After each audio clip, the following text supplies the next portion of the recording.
Earlier today I made a foray into one of our mainstream cultural centers. Usually the sort of trip I avoid because the stench of the undead is just overwhelming. But this seemed a rather safe trip, so I decided to take it. And I caught a whiff of something new. Something foul. Some new form of undead that I can't quite identify, but it had the unmistakable scent of platonic dualism on it. And I thought it was a concept worth exploring in a video. Now, specifically, it was a video by Watch Mojo about the 10 most over-the-top violent video games of all time. You know, because there's been precisely 10, of course. And what really struck me about this was two games that they included in the list. Number one was Soldier of Fortune, a video game from the early aughts, late 90s, whose big claim to fame, it's just a video game about being a mercenary hired by governments to go kill bad guys, but its big claim to fame, aside from being sponsored by Soldier of Fortune magazine, was that it had a physics engine that would detect where you shot somebody and destroy that part of the body. So you could shoot limbs off, you could shoot skin off, etc., etc. And the other game was a video game called Postal, which I saw a playthrough out of curiosity. And it really bothered me. There was something very foul about the fact they included these two games on a list of the most violent, potentially offensive video games of all time. Let's start with Soldier of Fortune. Now, Soldier of Fortune is a relatively inoffensive game. You are just playing as a mercenary, and you're killing bad guys. That's it. It just happens to have sort of realistic violence. And that was their issue with it. They made the point that even though we have adapted better technology nowadays, no game has been that realistic, quote unquote, about its violence. And that's a good thing? Here's the thing, you know what? War is hell. War is violent. The best war movies are the ones that accurately depict both the nobility and the heroic sacrifices of war, along with the horrors of it. It was, General Lee who said, "It's a good thing war is so horrible, otherwise we would love it too much." An accurate portrayal of war is not a bad thing. What's a bad thing is a portrayal of war that makes it look like fun, that makes it look like something where nobody gets hurt. Even as a young man, the show Power Rangers really disturbed me because when the Power Rangers got into their stupid ninja fights with everybody, sparks would fly off, and at the end of the battle, the monster would explode in a bloodless special effect, as opposed to real combat, which is nasty, brutal. It often resorts to just being pounded on the ground with no art or finesse. And certainly, it's great to have a martial arts movie that has all the dancing, the artistry of this stuff, but it's important to remember what fighting is. It's a brutal and animalistic thing. And so, according to Watch Mojo, the fact that Soldier of Fortune, the video game, displayed the true violence of gun battles, that it's not little blood packets popping off of people, and the person falls down and they don't scream in pain. No, the violence is actually violent. That was their problem with the game. Not how the violence was implemented, mind you, but the fact that it was violence. Now, the second game, Postal, it's a comedic game. It is clearly a satirical game, where your only objectives are to go and complete a laundry list of activities that you've been given. You have to go buy milk, and you have to go to work to get a paycheck. It is utterly mundane, but the game's claim to fame is that you can do whatever you want. They have a button so you can urinate on people. You can go murder people with a shotgun. You can use a cat as a silencer by shoving the shotgun up the cat's butt. It's an over-the-top, satirical, ridiculous game. No different than Goat Simulator, quite frankly, except it's just a hair more realistic. You know, it's about on the same level of realism as Grand Theft Auto. You know, not super realistic, but people don't instantly fall over and die when your goat bumps into them. It's a satirical game. It's pointing out, it's honestly critiquing the over-the-top violence in many video games. The fact they have a bunch of protesters outside of a video game company complaining about the violence, and then you can pour gasoline on these people and light them on fire. This is a very meta-level joke about violent video games and how ridiculous violence in video games is, but also how ridiculous complaining about violence in video games is. Now, as I've said before, I am Aristotelian in my thinking. And the best way to explain Aristotelian thought is in the failures of Platonic thought. And so let's go to Plato. Let's consider his Republic, where the only type of fiction which is allowed to exist is the fiction which teaches good moral sense. Essentially, Aesop's fables. There always has to be a moral at the end of the story. You can't just have a story that asks a question. It has to have a conclusion that tells you how to be a good citizen. As opposed to art for art's sake. Now, if you take these guys at Watch Mojo, they have two types of thought. Good, bad.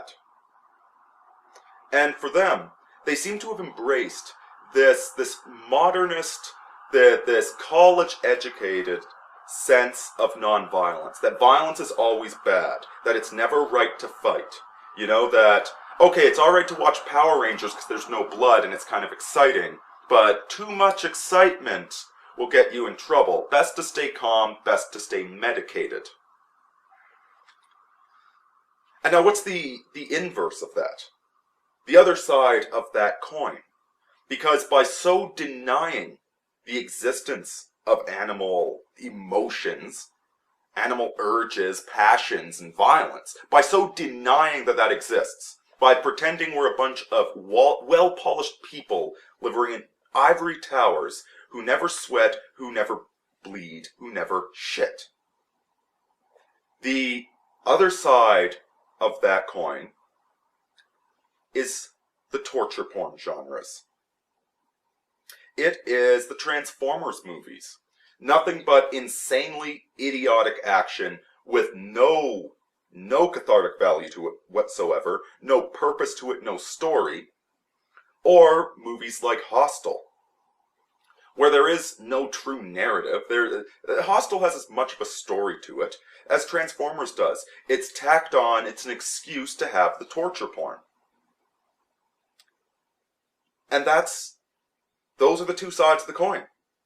By being such a bunch of peaceniks that can't see the value in a game like Soldier of Fortune, or the value in a game like Postal, they are encouraging the other extreme, where we create these things. We call it art, but it's not art. We create stuff like Piss Christ. We create that other artist that put the urinal on the wall and called that art.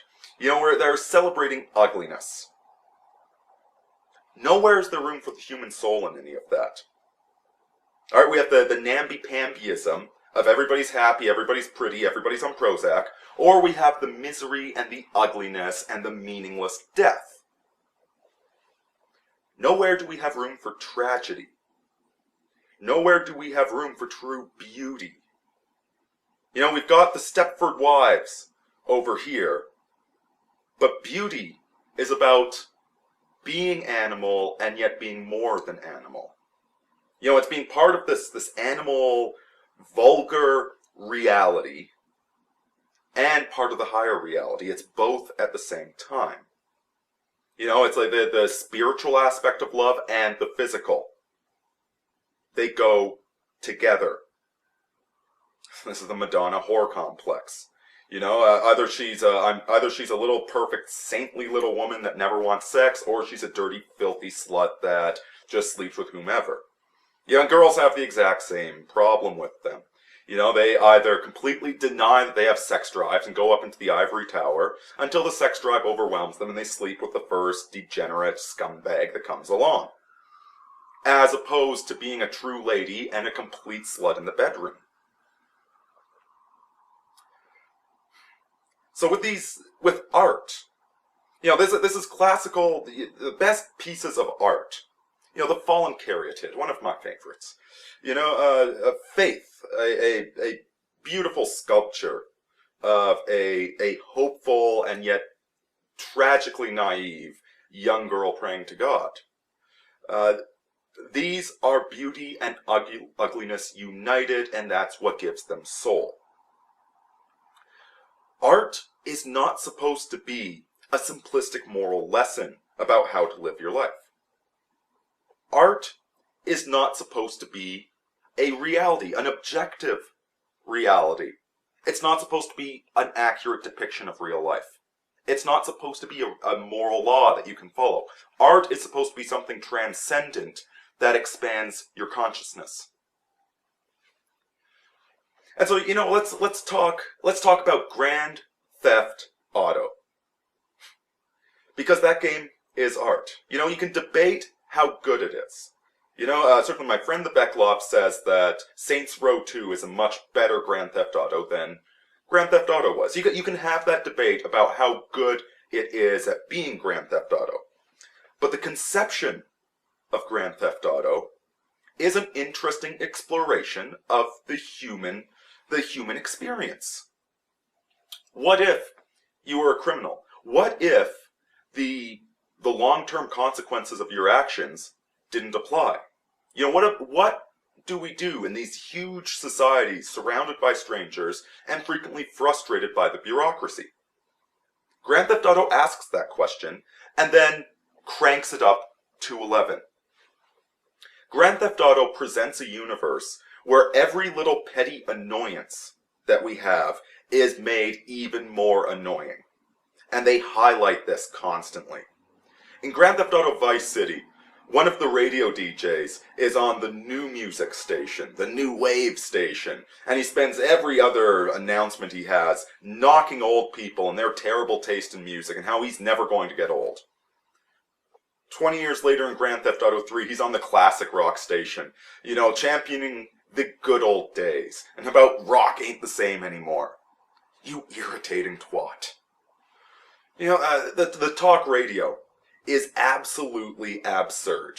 Again, in Vice City, they actually got a guy that writes books for the spiritual section of the bookstore, a guy by the name of Constantine. They got him into that video game to lampoon himself and lampoon the whole goth movement and the whole spiritual movement. What's his line? Sometimes on Sundays I go to the graveyard, drink a glass of blood, and cry. Everything about this world is in very bright colors, very high contrast, very, very irritating. It's ridiculous. It's over the top. And so this is why, morally speaking, even though you would never go on a killing rampage, in Grand Theft Auto it suddenly becomes a bit more acceptable because everybody in that universe is an absolute fool. If art were meant to represent real life, something like Grand Theft Auto would be contemptible. It would be a quote-unquote killing simulator. But it isn't. It's a distorted reflection of reality that lets us look at ourselves. On the one hand, it's a stupid video game that's just fun to play, but on the other, it's a very interesting artistic creation. For most of history, we've had books, we've had plays, we've had poems, we've had narratives locked down. They weren't interactive. But with video games, we have a fully interactive medium. We can do more things with it. And so with these video games that are violent, we need to ask, is this prurient violence? Or is this violence with a purpose? Is there a deeper insight into the human condition? Certainly, there have been some games that have come out that are nothing but an 8-year-old boy's morbid fascination with, burning ants with a magnifying glass. Games that use violence just because they can. And quite frankly, those games don't sell very well because they're not art. Unlike Grand Theft Auto, which is art, even if it pretends to be very lowbrow. And to wind this back to the beginning of all of this, what really disturbs me is that this Watch Mojo site, and there's a link down below, click on it just to downvote it, as if your vote matters. It's had 1.8 million views. What bothers me is the extreme illiteracy of these people. Illiterate in the sense they don't understand literature. They don't understand the difference between art, exploring the human condition, and porn, which is meant purely to titillate. They are completely incapable of sensing this difference. They live in a world of good and bad, of simplistic morality. They're espousing these beliefs, which they never thought about. They just got these beliefs. They got it from television when they were kids, telling them not to fight. Fighting's bad. Fighting's bad, okay? They got it from the college professors, the peaceniks, the celebration of the whole hippie movement peace symbol. I'm not talking about the principled protesters of Vietnam. Those people had complex thoughts. I might disagree with them, but I can talk to them. I'm talking about the hippie that just loves peace. That person you can't speak to. They don't have a thought. They have emotional Asperger's. They are spiritually bereft. They're human cockroaches. They're not people. 1.8 million views. As I said, I don't know exactly what it is I smelled there. Definitely foul. Definitely some form of undead. Not quite sure what it is, but it really bothers me on a deep level that this is the level of cultural discourse that we've descended to. Aurini out, folks.